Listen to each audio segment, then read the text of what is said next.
Time for a fun vintage recipe. This one hails from the southeastern part of Pennsylvania.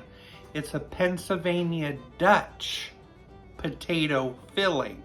I think I had heard from this from my subscriber Brenda, and I promised I'd make it someday. Well, today is the day.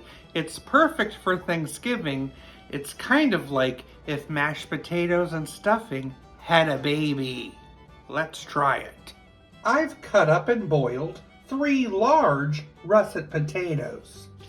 I've melted a 1/4 cup of butter. I'm gonna add a chopped yellow onion and 5 stalks of celery chopped. I'll be sauteing these until they go soft and those onions become a nice golden color. Put those potatoes in a bowl. Let's mash them. Add a 1/4 cup of melted butter and continue to mash and mix. I need to add a cup of milk to that, about a 1/4 cup at a time, and mash it till nice and creamy. So the recipe said to peel the potatoes, but I'm a rebel. I love those peels. Time to add those onions and celery. Let's mix that in. Add 1 beaten egg. I toasted up 3 slices of white bread. I cut it up, and now you're going to add that as well. Mix that all together.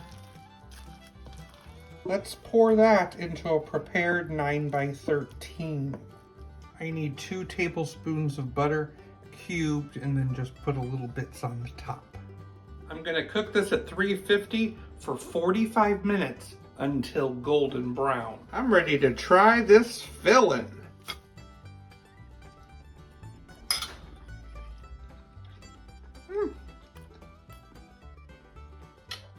Definitely feels like Thanksgiving to me. Why did the turkey cross the road? To strut its stuffing.